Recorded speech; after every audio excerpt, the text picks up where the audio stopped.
जिले में बड़ा एक्शन हुआ है। सुरक्षा बलों और नक्सलियों के बीच मुठभेड़ जारी है। सुरक्षा बलों के साथ मुठभेड़ में अब तक 5 नक्सली ढेर कर दिए गए हैं। नक्सलियों से मुठभेड़ में डीआरजी का एक जवान भी शहीद हुआ।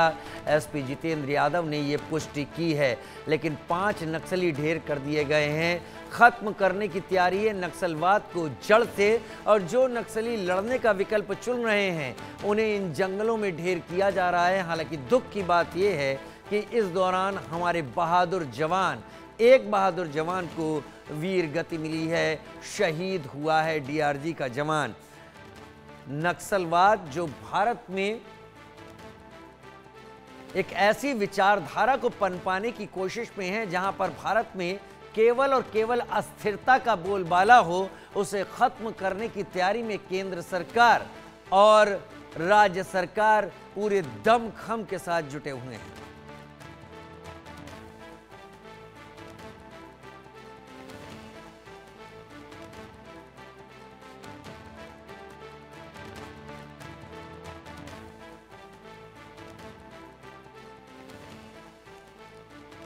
Superintendent of police Jitendra Yadav ने पुष्टि की इस डीआरजी जवान के शहीद होने की।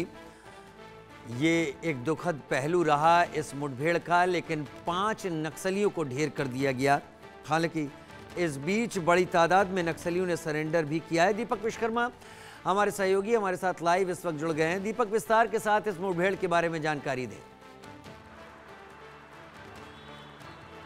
देखिए, बीजापुर का भैरमगढ़ इलाका है, थाना क्षेत्र है, उसका हकवा ये गांव है। इस हकवा गांव में सुबह से जानकारी ये मिली थी कि नक्सलियों का मूवमेंट है, और उस नक्सलियों के मूवमेंट के बाद स्थिति ये हुई कि दोनों तरफ से, चूंकि डीआरजी के जो जवान हैं वो जंगल की जो गतिविधियां है, जंगल की जो स्थिति है उससे बहुत अच्छी तरीके से वाकिफ हैं। उन लोगों ने घात लगाए, जो बॉर्डर क्रॉस कर रहे थे नक्सली, उनको घेरा, और घेरने के बाद जब फायरिंग शुरू की गई डीआरजी के जवानों के द्वारा, उसके बाद वो फायरिंग दोनों तरफ से शुरू हो गई। अब चूंकि इसको समझना होगा बहुत बारीकी से, जब नक्सली फायरिंग करते हैं तो पहला जो निशाना होता है उसी को वो साध के मारते हैं, और उसके बाद वो अंधाधुंध फायरिंग करते हैं, क्योंकि किसी तरीके से इस तरीके से वो टेक्निकल स्ट्रांग नहीं होते, या इस तरीके की ट्रेनिंग नहीं दी जाती है कि आपको जो निशाना लगाना है वो सटीक बैठे। इसी में अंधाधुंध फायरिंग हुई है, जिसमें हमारा एक जो डीआरजी जो डिस्ट्रिक्ट रिजर्व गार्ड का जवान है उसके शहीद होने की जानकारी है। एक जवान जो है वो घायल हो गया है। इसके इतर 5 माओवादियों को मार गिराया गया है। कुछ और संख्या बल बढ़ सकता है, क्योंकि दोनों तरफ से अभी भी फायरिंग हो रही है।